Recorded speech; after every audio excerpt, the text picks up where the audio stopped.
Is Devin Dampier the best quarterback in the Big 12? That's what we're going to discuss on today's Locked On Utes.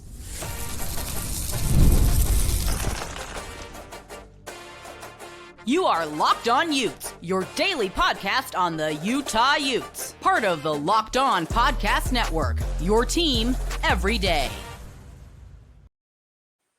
Hello, everyone, and thank you for making Locked On Utes your first listen and view of the day. We are part of the Locked On Podcast Network, available wherever you get your podcasts, as well as on YouTube. If it's your first time tuning into the show, make sure you like and subscribe. Today's episode is brought to you by Game Time. You can download the Game Time app, create an account, and use code LOCKEDONCollege, all caps, no spaces, for $20 off your first purchase. I'm your host, JT Wistrcill, excited to be joined on today's show by Utah Rivals writer and one of the best follows for all your stats and information about Utah football on X, Matt Patton, kind enough to join me for today's show. We're going to talk about this supposed SEC bias in the second segment, because what the SEC is trying to push is just really bad for college football, and obviously that affects Utah. I'll also talk about Eric Weddle being named on the ballot potentially for the 2026 Hall of Fame. So that's something that is incredibly exciting for Eric Weddle too. But the first thing we got to lead off with is something to talk about. Devin Dampier. Quarterbacks are all the rage. They drive all the conversation, obviously. PFF had a really interesting thing about Devin Dampier that we'll get to in a moment. But when the question is posed is Devin Dampier the best quarterback in the Big 12? I would say no, not right now. I think Devin Dampier, Matt, I'm curious for you how you kind of see it. Right now I had him fifth. When I sat down and I ranked the quarterbacks, I have a very hard time ranking Devin Dampier because obviously it's a Utah show. We talk a lot about Utah. I've watched a lot of Devin Dampier. I'm very high on him. I think he's ready to make this transition and be a P4 star. I think he has that potential, but there's a lot of, this is a good quarterback conference. Like, we're going to talk about the whole SEC, Big 10, SEC, all the other conference biases. Like, the quarterbacks in the Big 12 are much better than they are in the SEC. There are some really good quarterbacks in this conference. So right now I would say he's a top 5 guy to me, but honestly, you could have him anywhere in the top 10 and I'd get it, because he still has to prove he can make that P4 jump, even though I think he will do it. It's a tough quarterback conference, but I would have Dampier, as I mentioned, right around that 5 mark. Where would you have him? I'd have Devin Dampier at number 4 overall. Okay. Mm-hmm. Yeah, I mean, so the top 2 to me are pretty clear between Sawyer Robertson and Sam Leavitt. Mm-hmm. That could be argued. I like Sawyer Robertson just because, look, he's a senior, redshirt senior. He's got that, but he was, and what you were saying about that bias. So if you believe in QBR as a stat, Sawyer Robertson was first in the Big 12 in QBR last season and 7th in the nation, and Sam Leavitt was 2nd in the Big 12 and 8th in the nation. So right there, 2 Big 12 quarterbacks are in the top 10 in QBR. So if that's something that you believe in, which I like, and I know Kyle Whittingham looks at pretty closely. He absolutely does. And you mentioned just those are 2 of the guys, right? Leavitt is a guy. Leavitt actually is the reason, like, if you want to talk me into Devin Dampier being the best quarterback in this league, Dampier's probably like the guy you would look at and say, or Leavitt's the guy you would look at and go, well, he's just trying to do what Leavitt did. Leavitt was at Michigan State, did not do anything, transfers over to ASU. They weren't even sure he was going to be the starter at this time last year. And he becomes the guy in this conference that now going into the year, a lot of people say he could maybe even end up being the best quarterback in this year's draft class. And most people think, or it's kind of a split on. Some people say Arch is going to go out next year. So it's one of those things you see a wide variety of topics on there. But then you mentioned Sawyer Robertson, another guy. He's done some good things with Baylor too. Josh Hoover at TCU. He can light it up passing wise, not a 2-dimensional guy. Rocco Becht is another guy. I've always liked his game. He can do a lot of things too. Avery Johnson, a dual threat type of guy. And then speaking of dual threat, that's where you get to the Dampiers. The Brendan Morton, the guy out of Texas Tech, is another quality one. Jalen Daniels brings the experience. Are we going to see a bounce back season from Fafita? It's a strong quarterback conference. So I don't see it as a slight not having Dampier in the top 3 for either of us, because he is just, it's a big jump you have to make. And we've seen some quarterbacks transition G5, G4, 2P, or group of 5, 2P4 with a lot of success. At one time it was Cam Ward who did that. He was even FCS. He was an Incarnate Ward. And then he went to Washington State, balled out there. Now he's doing what he does at Miami. But then you get a last year, DeQuan Finn, really good at Toledo. Yeah. He goes to Baylor. There's a reason we're talking about Sawyer Robertson now, is because Finn didn't have that type of season. So we can see this go in different directions. I lean towards Dampier hitting and being really good, but he's going to be pushed. He obviously won't play the other quarterbacks, but like, there's going to be an elite signal caller on the other side almost every week in the Big 12. Well, and you could look at it as we're biased here, being on a Locked On Utes show and putting Dampier that high, but you look at it, even last season, he played in the Mountain West, but he was 33rd in QBR in the nation, even with that 12 TD, 12 interception, because of his dual threat ability. And that's where I really struggled when I was ranking these quarterbacks. I thought, do I put Dampier ahead of Hoover? Even though Hoover threw for 4,000 yards and a really high percentage completion, a completion percentage rate, but Dampier's ability to be a two-way dual threat quarterback, that's hard. And I think that's why PFF's got him as the number one ranked quarterback heading into the season. But again, just like you've said, will he be able to make that transition? But he was also young at New Mexico, just a sophomore. So things should be good for him. And you look at the rest of the guys, I think that the sleeper in there could be Kadon Salter at Colorado. If he's the quarterback that he was last year, Colorado only wins 2 or 3 games this year.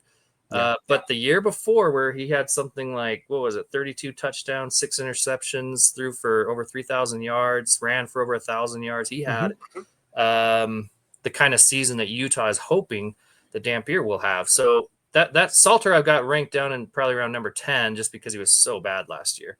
But if he can find that form, and I don't know, but Colorado's offensive line still doesn't look good. But if he could find that form, that's kind of what you'd want to see Dampier become. Perfect transition by you, my friend, by the way, because the next thing I was going to bring up was PFF having Devin Dampier. I will say he was their top returning Big 12 quarterback based on his grade. Now, granted, did that in the Mountain West. So let's see what he can do now that he's going to do that against P4 competition. But he was 89.9 according to PFF. Then it was Sam Leavitt at 89.1, Hoover, Salter, Johnson, Morton, all the next few guys. And that's where PFF to me, Sawyer Robertson should, if you're going who are the 5 best quarterbacks, Sawyer Robertson's in there. That's where, for me, I like PFF. I think it's something you use, but I don't treat it as this is the absolute fact and exact dead on rankings, because I do feel like Sawyer's a guy that should be high on there, as I mentioned. So the question then becomes, hey, will Dampier repeat as the highest graded QB? I'd say the odds of that are probably not likely. I think that, and he might have a chance to cut down on his interceptions. We'll see if he throws 12 again, but there's probably going to be some turnover-worthy plays. I just even watched him in the spring game. He made a couple of them too, and he's a tremendous talent, but it's going to be really hard for him to repeat as the highest graded quarterback in this conference. But if you're betting on a guy, in terms of you're looking at okay, outside of the Robertsons, the Hoovers, and the Leavitt we already mentioned, these guys who are the obvious picks for who the best QB in this conference is, I am absolutely see a world where we sit here a year from now and we go, man, can you believe the season Devin Dampier had? He was clearly the best quarterback in the Big 12. I can see that happening still. Well, and I think you almost have to, when you rank a quarterback, you almost have to rank the offensive line along with it. And when Utah has that number one offensive line in the conference, I think that's a pretty, you can't argue that. Somebody would have to give me a pretty good case to say that there's another team in the Big 12 that has a better offensive line than Utah. And I think that makes a huge factor. And that's the primary reason for me why I feel like Dampier will break out this season, even more so than he did last season, because I think that when you have an offensive line that is rated in the top 5 in the country, you're going to be good. You should be good. And honestly, I haven't looked yet at the other offensive lines within the Big 12, but I think that makes a big difference. And like I was saying before about Kadon Salter, if Colorado's offensive line is anything like it's been the last couple of years, it's going to be a rough season. It is. Yeah, he's not. It's good. I like Salters. I don't think he's Shador, so he's going to be in. There's no Travis Hunter on the outside either, so that could be long for the Buffs. Just something to keep in mind with Devin Dampier. I mentioned, hey, I think there will be some growing pains when he makes this jump to P4, but I don't think they're going to be crazy. I mean, in his 3 games against Power 4 teams last year, threw for 725 yards, 5 touchdowns, 4 interceptions, had 354 rushing yards too. Arizona, Auburn, and Washington State were those games it was against. Yes, Washington State not technically a P4. Exactly. Solid teams, and you watch the plays he makes. He's shaking those guys. He's doing the things he did against those other teams too. So, and also he was the only QB in the country last year to throw for over 2,500 yards and rush for over 1,000 yards too. So that is incredibly rare company. If you're looking at a guy and going, okay, is he ready for the next step? Dampier fits all the billing of it. I think he absolutely could be the best QB in this conference a year from now. Is it the most likely? I would say no, just because of what a Sam Leavitt, Robertson, some of these other guys, what they've been able to do. But either way, I think he is going to be among the elite in the Big 12. What do you want to add, Matt? Well, I just think I think if I'm a Kansas State fan right now, I'm probably watching this and shaking my head and saying, "Are you kidding me?" Because they thought Avery Johnson would be this guy that we think Devin Dampier will be, and it turned out, Avery Johnson is a good runner. He's an okay passer, but he makes a lot of bad decisions. And if that happens, then Dampier could be a lot like Avery Johnson, which isn't bad. I've got Johnson up, in the top top 6, I think, top 7 maybe. Yeah. So he's a good quarterback, but I don't think he turned out to be what they wanted. And I could definitely see, some of these other teams, fans in the conference just shaking their heads at the idea of Dampier being a top 1 because they're looking at just that 12 touchdowns to 12 interception ratio. Mm-hmm. That's what they're looking at. But there's so much more to the game than 12 touchdowns, 12 interceptions because of his running game. And as we saw last year, as Utah fans were on paper, we thought we were going to be the best team. Things don't always play out as well as they do on paper. And as I mentioned earlier, too, we just talked about Sam Leavitt being a guy no one last year would have said, oh, yeah, coming in a year from now, he'll be the guy in the Big 12 that everyone's looking to. ASU will be the team that ends up winning it all. So this stuff is unpredictable. And Dampier fits the mold of an unpredictable star. It's why he's been called a dark horse Heisman contender. And I would call him that. I'm not saying like, oh, yeah, he's going to be in New York. But I'm saying like if you're looking for real outside the box candidates, Dampier fits a lot of that mold. And as you did a great job highlighting too, Matt, his offensive line is a large reason for that as well. Really excited to see what Dampier can do behind that group in Jason Beck's offense once again. And I'm hoping it's such a strong season that it's going to wind him ended up going against an SEC or Big Ten team in a college football playoff game. And if Greg Sankey is to be believed, that game shouldn't even be played. It's not going to be a game. But if you dive into things a little bit closer, Utah is absolutely still capable of competing with the best. We're going to talk about what a joke some of the SEC bias stuff is in one moment.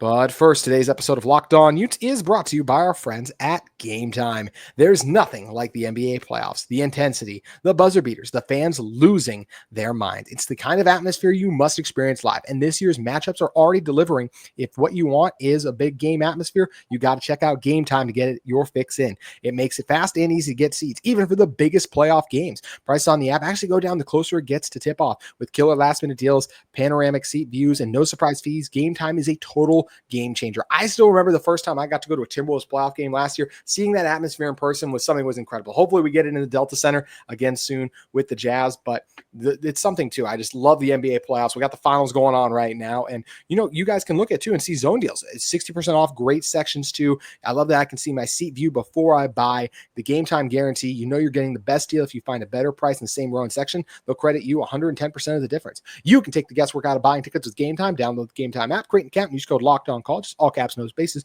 for 20% off your first purchase. Terms apply. Again, create an account and redeem code LOCKEDONCOLLEGE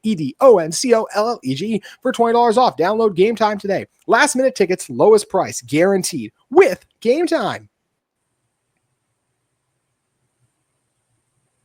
All right, I've been wanting to talk about this for a little bit, but there was just a lot of Utah news, so we weren't able to get to it. The SEC had their spring meetings recently, and the media was there to cover it. And Greg Sankey was handing out pamphlets, or his people were, to everyone about, hey, this is how hard the SEC is. It's the most grueling conference in college football, and we need the benefit of the doubt. And there are still quotes from Kale, and I like Kalen DeBoer. I think he's a good coach, but even he goes out there and it's like, it'd be interesting to see what some of those other teams would have done if they had our schedule. It's like, well, hey, Kalen, if you just don't lose to a bad Oklahoma and Vanderbilt team, which call me crazy, you throw them in the Big 12 based on what my eyes showed me, that's not going to work. Like, they're not going to win that conference.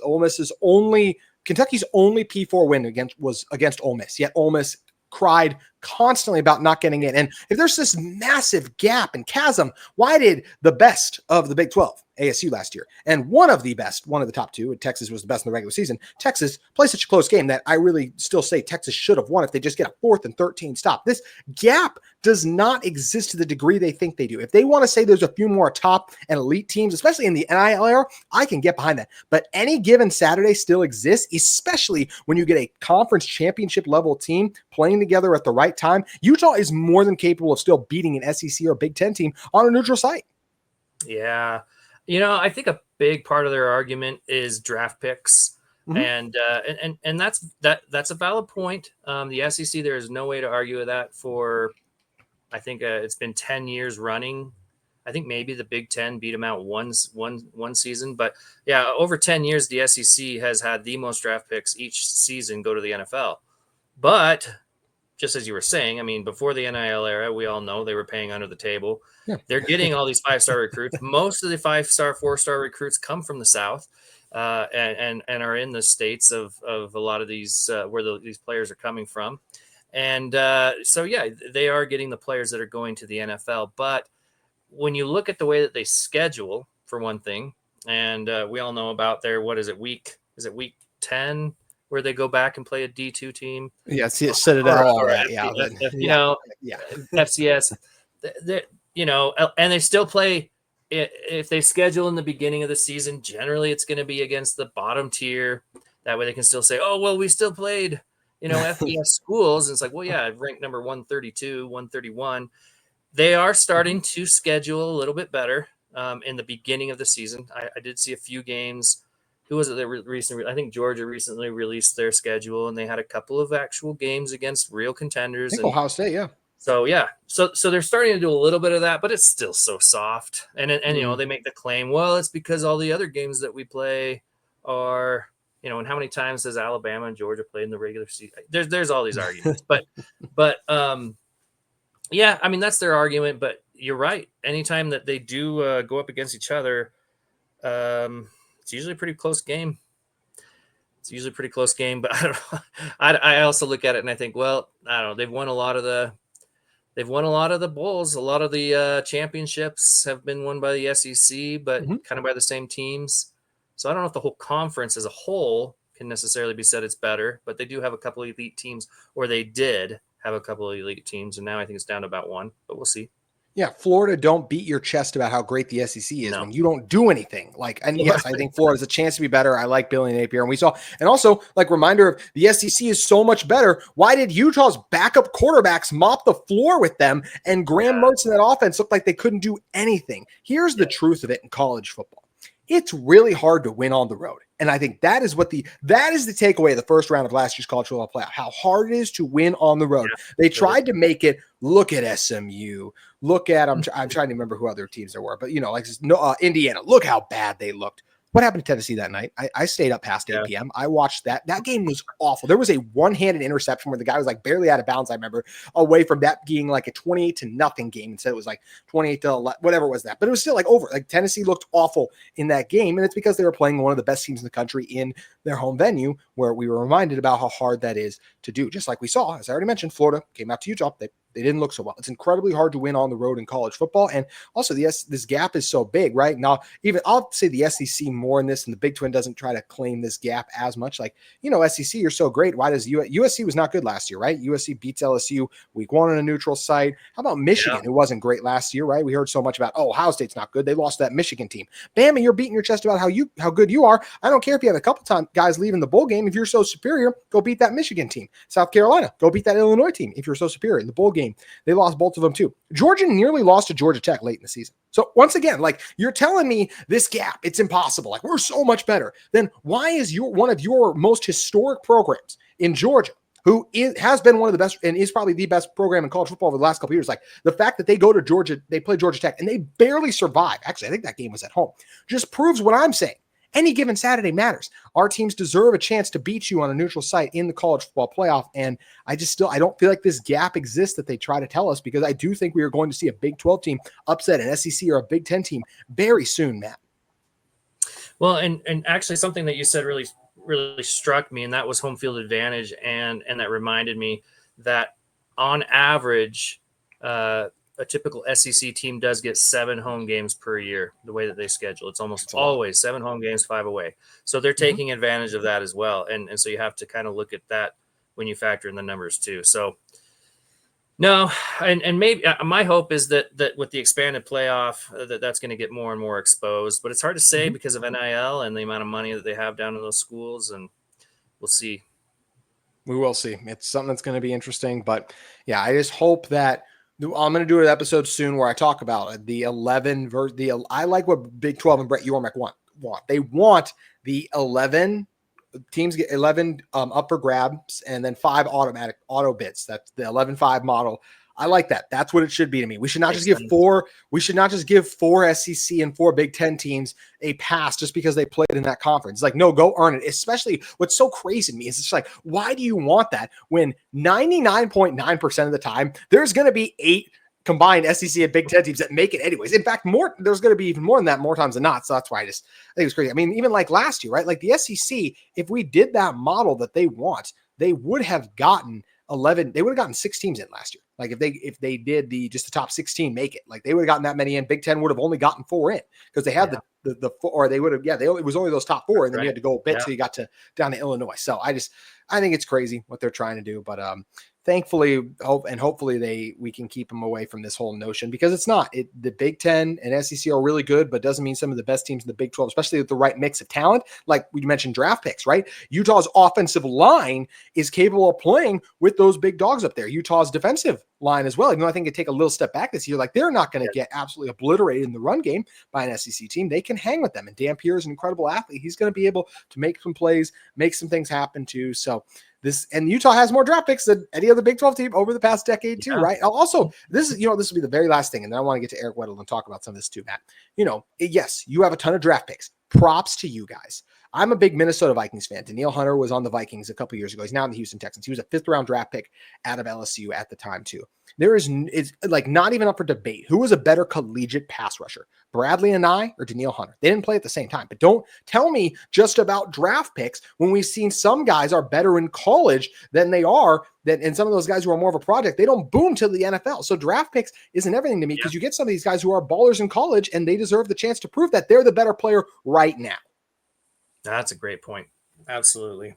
Yeah. And the other thing that I'll throw in here at the end too is just the network power that they have, and the media power is only furthering their agenda of making them sound like they're the better conference, because that's what those networks are doing. They're propping them up as, of course they should get as many teams as possible into the playoff, because that only helps their money come in. So it's a problem. It is a massive one. One thing that is not a problem, and is actually a very pleasant delight that we got to see, was Eric Weddle was named to the ballot for the 2026 College Football Hall of Fame. He's among 79 players. So there's a lot, right? 9 coaches as well, too. So a lot of guys who will have a chance to get in, but Weddle deserves this. Right now, Alex Smith is the only member of the Hall of Fame. We can read over some of Weddle's accolades in a moment, but to me, he's the second best player, and you could argue the best to ever play at the University of Utah in a lot of ways. And whatever order, maybe I'm forgetting someone you guys want to yell at me in the comments for, that's fine. But like either way, Weddle is a college football Hall of Famer. He's one of the best players to ever play at Utah. And I also will say this, he needs to go in the Ring of Honor before he goes into the College Football Hall of Fame. So I hope that he's the guy that they throw into the Ring of Honor this season, because I would be shocked if he gets passed over for the College Football Hall of Fame, at least even beyond a year. Yeah, I think he's a guy. What do you think of him, Matt? I think I just honestly, like, sorry for the pause, but I'm just so shocked that he's not even in the Ring of Honor yet. Mm-hmm. I mean, I know that they got to do their timing and everything, but come on. I mean, just like you said, between him and Alex Smith, because they just did so much different things, Mm-hmm. But I was looking at it. He was number 28 all time in career interceptions, at the college level of, in the history of college sports. And he played 3 seasons. So you add one more season where, he averaged, he had 18 interceptions in 3 seasons. So he would have been up there in the top 10 probably if he would have played all 4 seasons. So you have that. You have, always a consistent player. Played offense, had over 200 yards rushing one season. Played punt returner. He was an all-around player. Not quite to the level of, say, a Travis Hunter, but I think you have to look at what he's done in college football. Absolutely. He should definitely be next for Utah's Ring of Honor. And I think he's a shoo-in. Absolutely. I agree. You look at what he did, 277 tackles while he was with Utah, 165 of those solo, 10 sacks, 22 and a half tackles for loss, 9 forced fumbles, 6 fumble recoveries, 2 for touchdowns, 18 interceptions, 3 touchdowns, 23 pass breakups, and held the Mountain West record in interceptions with 18, still ranked second all time in that category at Utah. Mountain West Conference Defensive Player of the Year in 2005 and 2006, also earning first team All Mountain West Conference in those years to become a 4-time All Conference selection. He was also a consensus All-American in 2006, also earning freshman All-American by the Football Writers of America Association in 2003. That's a lot of accolades. And thank you to the University of Utah Athletics website for compiling those for me to read off. But Matt, they just spell out one thing to me: Hall of Famer. And if nothing else, like we said too, let's get him into Utah sooner than later. And I think last year they waited to announce till August, that they were going to put Alex in. So hopefully this is something that they're planning to do a similar thing with, because yeah, there's just the two layups for the Hall of Fame are Alex Smith and Eric Weddle. And then there's lots of other guys who deserve the Ring of Honor for Utah. There's lots of other guys who deserve to be in it, but those are the two right away where, to me, there's a reason that if Smith's going to be in, he's already in the Hall of Fame. Weddle will soon be as well. Those two numbers need to be up on Rice-Eccles Stadium. Oh, yeah, yeah. These players, not only were they excellent athletes, but just such great ambassadors to the school as well in every way. And I don't know how exactly what the criteria is for the College Football Hall of Fame and what they're looking at. But if you look at his stats as well in the NFL, you can see that, yeah, he was in the Mountain West, but he continued the very same, like, great tackler, in the top 50, I think, all-time tackles, solo tackles. He's, so if you look at that, you can say, no, this wasn't just because he was against soft competition. He continued it throughout his whole career. This is who he really is. He's a Hall of Famer. He absolutely is a guy that deserves to be in the NFL Hall of Fame, or excuse me, the College Football Hall of Fame. Honestly, you can make a case for the NFL one too. I don't know. Really I'd have to deep dive those numbers too a little bit more, but I mean, he was a baller in the NFL too. I mean, he spent 14 years in the NFL, 2 All-Pro, first team selections, and a Pro Bowl invite 6 times. Like, I think he's got a chance to be in the NFL too. He's doing great work at the high school level now too, Matt, with this. And Matt, I'll ask you this as we close this one out. Is there an Eric Weddle player memory that stands out to you back when he was playing up on the hill that you can remember? I mean, there's a lot to choose from. Mention all the interceptions, the return touchdowns, and just obviously being remembered too for being a great player just in general. Yeah, I don't think off the top of my head I could give you one, to be honest. I just loved watching him. I just loved how everywhere on the field you'd find Weddle. It didn't matter where, and even on offense. And when he'd come in on the Wildcat, just the way the crowd would go nuts, and he'd just always make the play. He would always make the play when you needed him to make the play, and he was willing to do whatever he was asked to do. So now I wish I could think of a specific one. I think, trying to remember, there was the one where he did have the scoop and score, but who was that against? I forget as well too, but also just say, like, the fact that you're trying to remember like where it came from. It it also just relates to too. Like, we remember Eric Weddle for being the guy who always makes the play. Like, he just always does his job too. He's not always like, hey, the biggest hit, biggest highlight. He did that at times, but we also just remember him for all the things he did as well. Such a well-rounded player, did so much at Utah, and deserves to be in the Hall of Fame too. Speaking of well-rounded, Matt, you're always a well-rounded guest, so appreciate you making the time to stop by here, my friend. Please let everyone know where they can find you at. Yeah, just head to utah.rivals.com. You can also check me out on Twitter at Matt _ at Patton Matt. Jeez. Hey, we're 27 minutes into this thing in June, so I'd say you are all good. And also, we just want to thank you guys again for making Locked On Utes your first listen of the day. For your second listen, check out the Portal Show. Brian Smith and the latest has all covered the latest rumors, portal entries, and signings. Be the most informed fan on the rapid changes to college football landscape. Find the Portal on YouTube or wherever you listen to your podcast today. Thanks again to Matt for joining us on today's episode of Locked On Utes. We'll be back with you tomorrow talking the latest in Utah football and Utah athletics. We hope to see you then.